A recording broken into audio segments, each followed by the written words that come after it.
ओम शांति। आज 8 नवंबर 2024 की साकार मुरली। आज बाबा ने कहा, मीठे बच्चे, तुम ये राजयोग की पढ़ाई पढ़ते हो राजयोग के लिए। यह तुम्हारी नई पढ़ाई। प्रश्न, इस पढ़ाई में कई बच्चे चलते चलते फेल क्यों हो जाते हैं? क्यों? उत्तर, क्योंकि इस पढ़ाई में माया के साथ बॉक्सिंग है। माया की बॉक्सिंग में बुद्धि को बहुत कड़ी चोट लग जाती है। चोट लगने के कारण बाप से सच्चे नहीं हैं। सच्चे बच्चे सदा सेव रहते हैं। ओम शांति। यह तो सब बच्चों को निश्चय होगा कि हम आत्माओं को परमात्मा बाप पढ़ाते हैं। 5,000 वर्ष बाद एक ही बार बेहद का बाप आकर बेहद के बच्चों को पढ़ाते हैं। कोई नया आदमी यह बातें सुने तो समझ न सके। रूहानी बाप रूहानी बच्चे क्या होते हैं यह भी समझ नहीं सकेंगे। तुम बच्चे जानते हो हम सही ब्रदर्स हैं। वो हमारा बाप भी है, टीचर भी है और सुप्रीम गुरु भी है। तुम बच्चों को यह जरूर ऑटोमेटिकली याद रहेगा। यहाँ बैठे समझते होंगे सभी आत्माओं का एक ही रूहानी बाप है। सभी आत्माएं उसको ही याद करती है। कोई भी धर्म का हो, सभी मनुष्य मात्र याद जरूर करते हैं। बाप ने समझाया है, आत्मा तो सब में है ना। अब बाप कहते हैं, दे के सब धर्म छोड़ अपने को आत्मा समझो। अभी तुम आत्मा यहाँ पाठ बजा रही हो। कैसा पाठ बजाती हो वो भी समझाया गया है। बच्चे भी नंबरवार पुरुषार्थ अनुसार ही समझते हैं। तुम राजयोगी हो ना। पढ़ने वाले सब योगी होते हैं। पढ़ाने वाले टीचर के साथ योग जरूर रखना पड़ता है। एम ऑब्जेक्ट का भी मालूम रहता है। इस पढ़ाई से हम फलाना बनेंगे। यह पढ़ाई तो एक ही है। इनको कहा जाता है राजाओं का राजा बनने की पढ़ाई। राजयोग है ना। राजाएं प्राप्त करने के लिए बाप से योग। और कोई मनुष्य यह राजयोग कभी सिखला ना सके। तुमको कोई मनुष्य नहीं सिखलाते हैं। परमात्मा तुम आत्माओं को सिखलाते हैं। तुम फिर औरों को सिखलाते हो। तुम भी अपने को आत्मा समझो। हम आत्माओं का बाप सिखलाते हैं। यह याद न रहने से जौहर नहीं भरता है, इसलिए बहुतों की बुद्धि में नहीं बैठता है। तो बाप हमेशा कहते हैं, योग युक्त हो, याद की यात्रा में रहकर समझाओ। हम भाई भाई को सिखलाते हैं। तुम भी आत्मा हो। वो सब का बाप टीचर गुरु है। आत्मा को देखना है। भल गायन है सेकंड में जीवन मुक्ति, परंतु इसमें मेहनत बहुत है। आत्म अभिमानी न बनने से तुम्हारे वचनों में ताकत नहीं रहती है, क्योंकि जिस प्रकार बाप समझाते हैं उस रीति कोई समझाते नहीं है। कोई कोई को तो बहुत अच्छा समझाते हैं। कौन कांटा है और कौन फूल है मालूम तो सब पड़ता है। स्कूल में बच्चे 5 से 6 दर्जा पढ़कर फिर ट्रांसफर होते हैं। अच्छे अच्छे बच्चे जब ट्रांसफर होते हैं तो दूसरे क्लास के टीचर को भी झट मालूम पड़ता है। यह बच्चे तीखे पुरुषार्थी हैं। इन्होंने अच्छा पढ़ा हुआ है, तब ऊंच नंबर में आए हैं। टीचर तो जरूर समझते होंगे ना, वो है लौकिक पढ़ाई। यहाँ तो वो बात नहीं। यह पारलौकिक पढ़ाई। यहाँ तो ऐसे नहीं कहेंगे। यह पहले बहुत अच्छा पढ़कर आए हैं तब अच्छा पढ़ते हैं, नहीं। उस इम्तिहान में तो ट्रांसफर होते हैं तो टीचर समझेंगे इसने पढ़ाई में मेहनत की है, तब आगे नंबर लिया है। यहाँ तो है ही नई पढ़ाई, जो पहले से कोई पढ़े हुए नहीं है। नई पढ़ाई है, नया पढ़ाने वाला है, सब नए हैं, नयों को पढ़ाते हैं। उनमें जो अच्छी रीति पढ़ते हैं तो कहेंगे ये अच्छे पुरुषार्थी है। यह है नई दुनिया के लिए नई नॉलेज, और कोई पढ़ाने वाला तो है नहीं। जितना जितना जो अटेंशन देते हैं उतना उस नंबर में जाते हैं। कोई तो बहुत मीठे आज्ञाकारी होते हैं, देखने से ही पता पड़ता है यह पढ़ाने वाला बहुत अच्छा है। इनमें कोई अवगुण नहीं है, चलन से बात करने से मालूम पड़ जाता है। बाबा पूछते भी शब्द से है, यह कैसा पढ़ाते हैं, इनमें कोई खामी तो नहीं है। ऐसे बहुत कहते हैं, हमारे पूछे बिगर समाचार कभी नहीं देना। कोई अच्छा पढ़ाते हैं, कोई सुरूर बुद्धि नहीं होते हैं। माया का वार बहुत होता है, यह बाप जानते हैं। माया इनों को धोखा बहुत देती है। बल 10 वर्ष भी पढ़ाया है, परंतु माया ऐसी जबरदस्त है, दे अहंकार आया और यह फंसा। बाप समझाते हैं, जो भी पहलवान है उन पर माया की चोट लगती है। माया भी बलवान से बलवान होकर लड़ती है। तुम समझते होंगे बाबा ने जिसमें प्रवेश किया है यह नंबर 1 है, फिर नंबर वार तो बहुत है ना। बाबा मिसाल करके 1-2 का देते हैं, होते तो नंबर वार बहुत है। जैसे दिल्ली में गीता बच्ची बहुत होशियार है बच्ची बड़ी मीठी। बाबा हमेशा कहते हैं गीता तो सच्ची गीता है।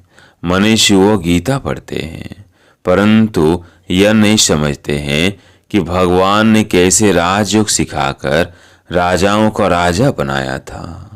बरोबर सतयुग था तो एक ही धर्म था। कल की बात है।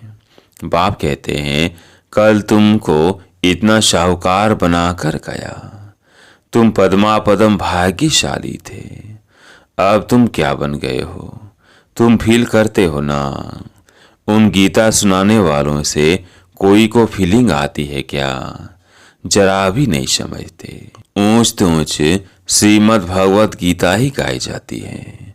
वो तो गीता किताब बैठ पढ़ते वह सुनाते हैं। बाप तो किताब नहीं पढ़ते। फर्क तो है ना, उनकी याद की यात्रा तो है ही नहीं। वह तो नीचे गिरते ही रहते हैं। सर्वव्यापी के ज्ञान से सब देखो कैसे बन गए हैं। तुम जानते हो कल्प कल्प ऐसे ही होगा। बाप कहते हैं, तुमको सिखलाकर विषय सागर से पार कर देते हैं। कितना फर्क है। शास्त्र पढ़ना तो भक्ति मार्ग हुआ ना। बाप कहते हैं, यह पढ़ने से मेरे से कोई नहीं मिलते। वो समझते हैं कोई भी तरफ जाओ, पहुंचना तो सबको एक ही जगह है। कभी कहते हैं भगवान किस न किस रूप में आकर पढ़ाएंगे। जब बाप को आकर पढ़ाना है तो फिर तुम क्या पढ़ाते हो? बाप समझाते हैं, गीता में आटे में नमक मिसल कोई राइट अक्षर है जिसमें तुम पकड़ सकते हो। सतयुग में तो कोई शास्त्र आदि होते ही नहीं। ये है ही भक्ति मार्ग के शास्त्र। ऐसे नहीं कहेंगे कि अनादि है, शुरू से चले आते हैं। नहीं, अनादि का अर्थ नहीं समझते। बाप समझाते हैं, यह तो ड्रामा अनादि बरोबर है। तुमको बाप राजयोग सिखलाते हैं। बाप कहते हैं, अभी तुमको सिखलाता हूँ, फिर गुम हो जाता हूँ। तुम कहेंगे हमारा राज्य अनादि था। राज्य वही है, शिव पावन से बदल पतित होने से नाम बदल जाता है। देवता के बदले हिंदू कहलाते हैं। है तो आदि सनातन देवी देवता धर्म के नाम। जैसे दूसरे सतो प्रधान से शतो रजो तमो में आते हैं, तुम भी ऐसे उतरते हो। रजो में आते हो तो अपवित्रता के कारण देवता के बदले हिंदू कहलाते हो, नहीं तो हिंदू हिंदुस्तान का नाम है। तुम असूल में तो देवी देवता थे ना। देवताएं सदैव पावन होते हैं। अभी तो मनुष्य पतित बन गए हैं तो नाम भी हिंदू रख दिया है। पूछो हिंदू धर्म कब किसने रचा तो बता नहीं सकेंगे। आदि सनातन देवी देवता धर्म था, जिसको पैराडाइज आदि बहुत अच्छे अच्छे नाम देते हैं। जो पास्ट हुआ है वो फिर रिपीट होना है। इस समय तुम शुरू से लेकर अंत तक सब जानते हो। जानते जाएंगे तो जीत रहेंगे। कई तो मर भी जाते हैं। बाप का बनते हैं तो माया की युद्ध चलती है। युद्ध होने से ट्रेडर बन पड़ते हैं। रावण के थे राम के बने। फिर रावण राम के बच्चों पर जीत पहन अपनी तरफ ले जाता है। कोई बीमार हो पड़ते हैं, फिर न वहाँ के रहते न यहाँ के रहते, न खुशी है न रंज, बीच में पड़े रहते हैं। तुम्हारे पास भी बहुत है जो बीच में है। बाप का भी पूरा नहीं बनते हैं, रावण का भी पूरा नहीं बनते। अभी तुम हो पुरुषोत्तम संगम युग पर। उत्तम पुरुष बनने के लिए पुरुषार्थ कर रहे हो। यह बड़ी समझने की बातें हैं। बाबा पूछते हैं हाथ तो बहुत बच्चे उठाते हैं, परंतु समझा जाता है बुद्धि नहीं है। बल बाबा कहते हैं शुभ बोलो। कहते तो सब हैं हम नर से नारायण बनेंगे। कथा ही नर से नारायण बनने की है। अज्ञान काल में भी सत्यनारायण की कथा सुनते हैं ना। वहां तो कोई पूछ नहीं सकते। यह तो बाप ही पूछते हैं तुम क्या समझते हो। इतनी हिम्मत है, तुम्हें पावन भी जरूर बनना है। कोई आते हैं तो पूछा जाता है इस जन्म में कोई पाप कर्म तो नहीं किए हैं। जन्म जन्मांतर के पापी तो हो ही। इस जन्म के पाप बता दो तो हल्के हो जाएंगे, नहीं तो दिल अंदर खाता रहेगा। सच बतलाने से हल्के होंगे। कई बच्चे सच नहीं बताते हैं तो माया एकदम जोर से घूंसा लगा देती है। तुम्हारी बड़ी कड़ी बॉक्सिंग है। उस बॉक्सिंग में तो शरीर को चोट लगती है, इसमें बुद्धि को बहुत चोट लगती है। यह बाबा भी जानते हैं। यह ब्रह्मा कहते हैं मैं बहुत जन्म के अंत का हूँ, सबसे पावन था, अभी सबसे पतित हूँ, फिर पावन बनता हूँ। ऐसे तो नहीं कहता हूँ कि मैं महात्मा हूँ। बाप भी खातिरी देते हैं यह सबसे जास्ती पतित है। बाप कहते हैं मैं पराये देश पराये शरीर में आता हूँ। इनके बहु जन्मों के अंत में मैं इनमें प्रवेश करता हूँ, जिसने पूरे 84 जन्म लिए हैं। अब यह भी पावन बनने का पुरुषार्थ करते हैं। खबरदार भी बहुत रहना होता है। बात तो जानते हैं ना, यह बाबा का बच्चा बहुत नजदीक है। यह तो बाप से जुदा कभी हो नहीं सकता। ख्याल भी नहीं आ सकता कि छोड़कर जाऊं। एकदम हमारे बाजू में बैठा है। मेरा तो बाबा है ना, मेरे घर में बैठा है। बाबा जानते हैं हंसी कुड़ी भी करते हैं। बाबा आज हमको स्नान तो कराओ, भोजन तो खिलाओ। मैं छोटा बच्चा हूँ, बहुत प्रकार से बाबा को याद करता हूँ। तुम बच्चों को समझाता हूँ ऐसे ऐसे याद करो। बाबा आप तो बहुत मीठे हो, एकदम हमको विश्व का मालिक बना देते हो। यह बात और किसकी बुद्धि में हो न सके। बाप सबको रिफ्रेश करते रहते हैं, सब पुरुषार्थ तो करते हैं, परंतु चलन भी ऐसी होना। भूल हो जाए तो झट लिखना चाहिए। बाबा हमसे यह भूल हो जाती है। कोई कोई लिखते भी हैं, बाबा हमसे ये भूल हुई, माफ करना।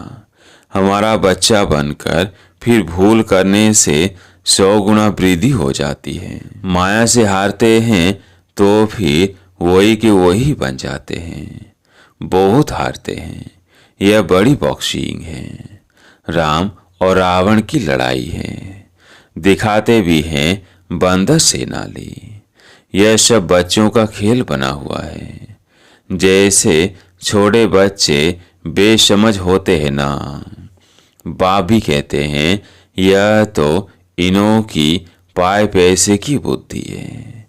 कहते हैं हर एक ईश्वर का रूप है, तो हर एक ईश्वर बन क्रिएट भी करते हैं, पालना करते हैं, फिर विनाश भी कर देते। अब ईश्वर कोई का विनाश थोड़ी करते हैं। यह तो कितना अज्ञानता है। इसलिए कहा जाता है गुड़ियों की पूजा करते रहते हैं। वंडर है मनुष्यों की बुद्धि क्या हो जाती है। कितना खर्चा करते हैं। बाप उलाहना देते हैं, हम तुमको इतना बड़ा बनाकर गया, तुमने क्या किया। तुम भी जानते हो हम सो देवता थे। फिर चक्कर लगाते हैं, अभी हम ब्राह्मण बने हैं, फिर हम सो देवता बनेंगे। यह तो बुद्धि में बैठा हुआ है ना। यहाँ बैठते हो तो बुद्धि में यह नॉलेज रहनी चाहिए। बाप भी नॉलेजफुल है ना। रहते बल शांति धाम में है, फिर भी उनको नॉलेजफुल कहा जाता है। तुम्हारी भी आत्मा में सारी नॉलेज रहती है ना। कहते हैं इस ज्ञान से तो हमारी आंख खुल गई है। बाप तुमको ज्ञान के चक्षु देते हैं। आत्मा को सृष्टि के आदि मध्य अंत का पता पड़ गया है। चक्र फिरता रहता है। ब्राह्मणों को ही 14 चक्र मिलता है। देवताओं को पढ़ाने वाला कोई होता नहीं। उनको शिक्षा की दरकार नहीं। पढ़ना तो तुमको है, जो फिर तुम देवता बनते हो। अब बाप बैठ यह नई नई बातें समझाते हैं। यह नई पढ़ाई पढ़कर तुम ऊंच बनते हो। First so last, last so first. यह पढ़ाई है ना, अभी तुम समझते हो। बाबा हर कल्प आकर पति से पावन बनाते हैं, फिर यह नॉलेज खलास हो जाएगी। अच्छा, मीठे मीठे सिकिलधे बच्चों प्रति माता पिता बाप दादा का याद प्यार और गुड मॉर्निंग। रूहानी बाप की रूहानी बच्चों को नमस्ते। हम रूहानी बच्चों की रूहानी बाप दादा को याद प्यार गुड मॉर्निंग, नमस्ते नमस्ते। धारणा के लिए मुख्य सार। पहला पॉइंट, बहुत बहुत आज्ञाकारी मीठा होकर चलना है। देह अहंकार में नहीं आना है। बाप का बच्चा बनकर फिर कोई भूल नहीं करनी है। माया की बॉक्सिंग में बहुत बहुत खबरदार रहना है। दूसरा पॉइंट, अपने वचनों में ताकत भरने के लिए आत्माभिमानी रहने का अभ्यास करना है। स्मृति रहे बाप का सिखलाया हुआ हम सुना रहे हैं तो उसमें जौहर भरेगा। आज प्यारे मीठे बाबा का वरदान। अविनाशी नशे में रह रूहानी मजे और मौज का अनुभव करने वाले ब्राह्मण से फरिश्ता भव। अविनाशी नशे में रह रूहानी मजे और मौज का अनुभव करने वाले ब्राह्मण से फरिश्ता भव। आप ब्राह्मण से फरिश्ते देवताओं से भी ऊंच हो। देवताएं जीवन में बाप का ज्ञान इमर्ज नहीं होगा। परमात्मा मिलन का अनुभव भी नहीं होगा। इसलिए अभी सदा यह नशा रहे कि हम देवताओं से भी ऊंच ब्राह्मण से फरिश्ता है। यह अविनाशी नशा ही रूहानी मजे और मौज का अनुभव कराने वाला है। अगर नशा सदा नहीं रहेगा तो कभी मजे में रहेंगे, कभी मूंझेंगे। आज के स्लोगन, अपनी सेवा को भी बाप के आगे अर्पित कर दो, तब कहेंगे समर्पित आत्मा। अपनी सेवा को भी बाप के आगे अर्पित कर दो, तब कहेंगे समर्पित आत्मा। अच्छा, ओम शांति।